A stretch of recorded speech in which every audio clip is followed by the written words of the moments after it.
The Mutual Broadcasting System presents I Love a Mystery. Transcribed.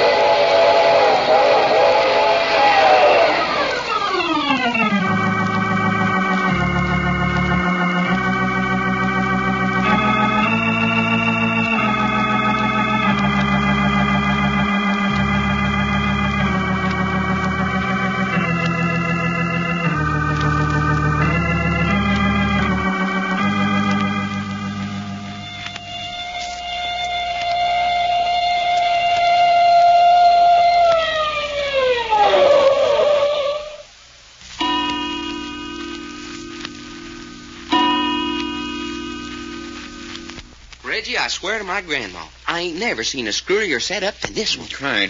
Deucedly interesting, though, isn't it? You mean all these female women are running around in flimsy wisps of lace wanting to be rescued? No, I don't mean female women running around in wisps of lace. The thing that bothers me is there ain't no sense to nothing. Well, I imagine things will make plenty of sense once we get on the right track. For instance, what's Jack got us up here patrolling this hall for? But naturally, Doc, after the attempt to kill Hope and Cherry. Yeah, I know, but why is he making everybody stay in his own bedroom? Job over in that room pie-eyed, Hope across the hall still sleeping off a chloroform, Fay and Cherry in the next room.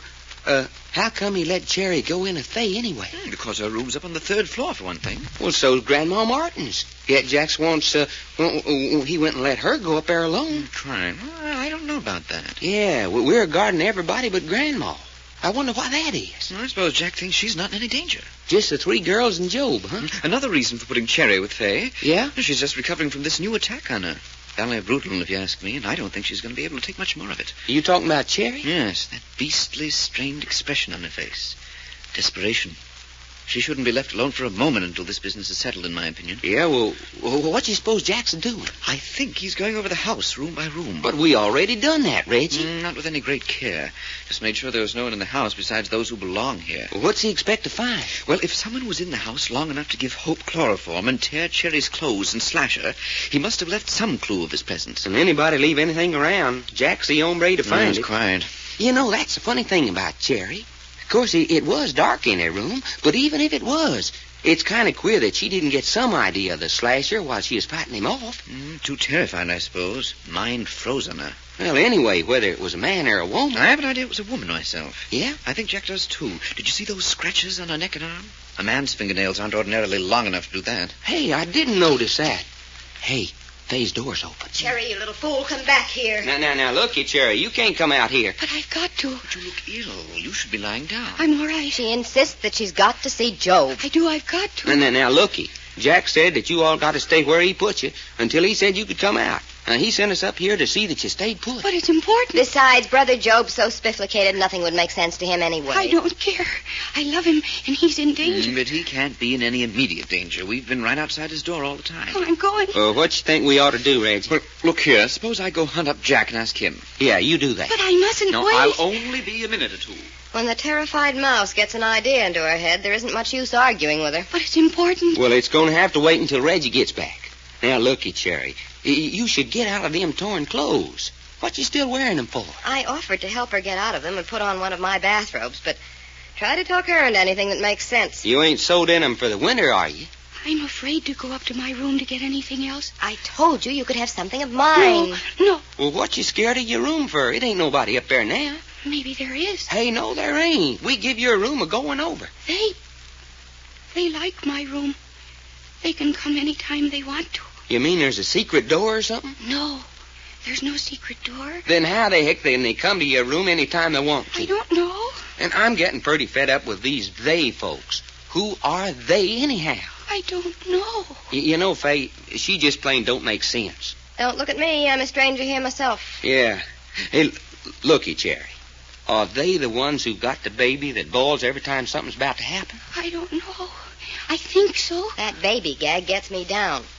A house full of widows, spinsters, and neurotics. What's a baby doing here? Well, maybe the stork brought it. Oh, don't be silly. There hasn't been a stork seen in this neighborhood since the year of the big freeze. You know, that's darn funny about this house.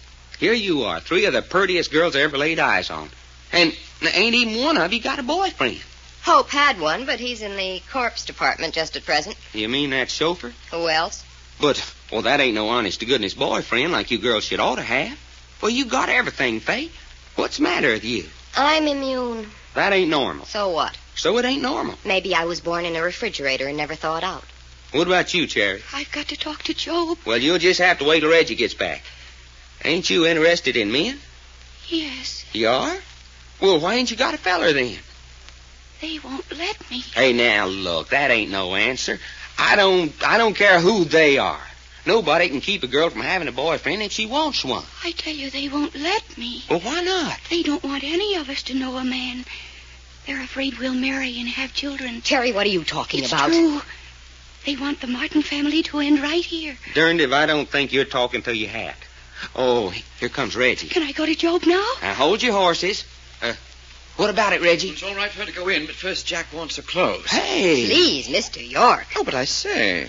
I mean, he positively wants them. Wants me to bring them down to him immediately. Well, it's hardly ever done. I mean, just asking a girl for clothes. Well, if Jack wants them, he's going to get them. Now, go on back in Faye's room, Cherry, and take them off. If I do, then can I see Job? Yep, so hurry up. Guess you'll have to put on something of mine. No, I won't. Then how about me going up and getting something for her out of her room? No, but you can't do that. But Reggie can. Oh, look here Now, go on, Reggie. Put pajamas and a bathrobe. Anything you can find. Now I'm a ballet lady's maid, and I resent it.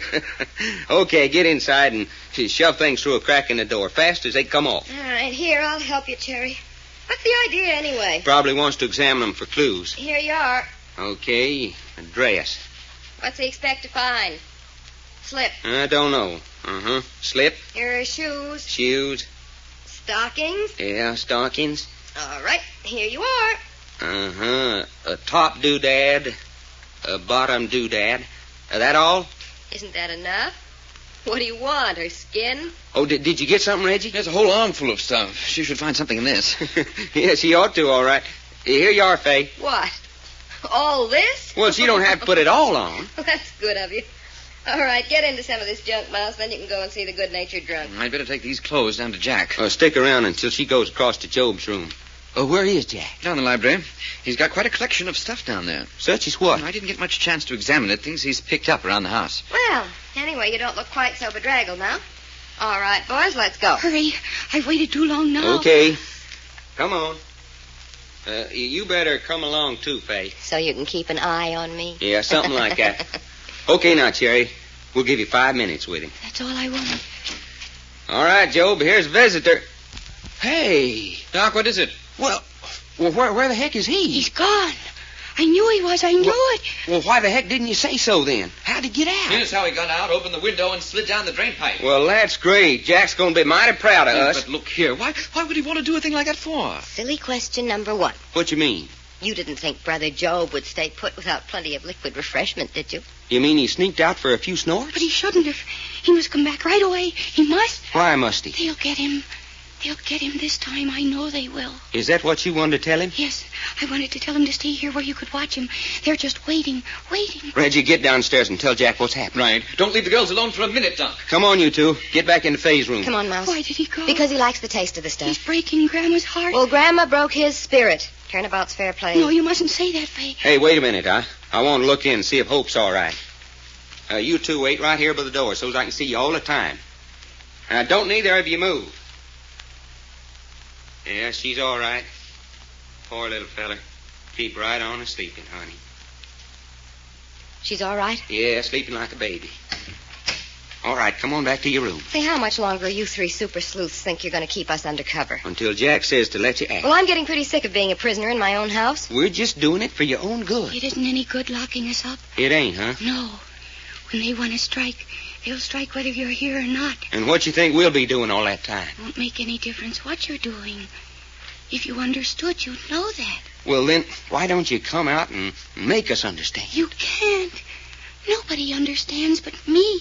She's psychic. I don't know.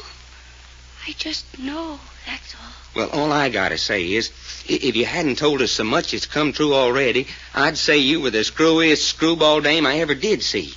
You wasn't so little and purty along with it. Hey, here comes Reggie back. He's going to get mighty sick of those stairs if this keeps up. How about it, Reggie?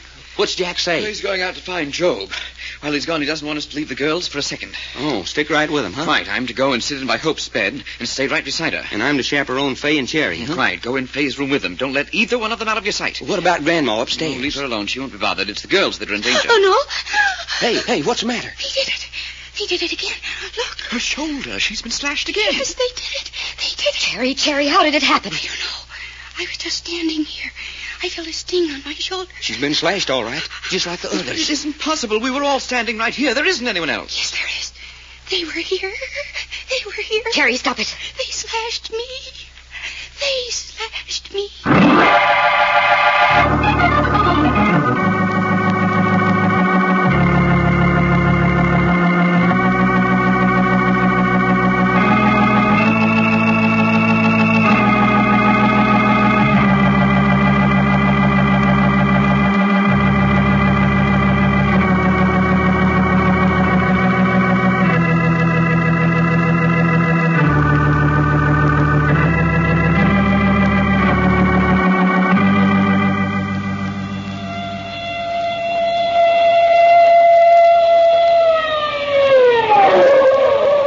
The further transcribed adventures of Jack, Doc, and Reggie will come to you tomorrow at this same hour. I Love a Mystery, written and directed by Carlton E. Morse, comes to you Monday through Friday, featuring Russell Thorson as Jack, Jim Bowles as Doc Long, and Tony Randall as Reggie York. Frank McCarthy speaking.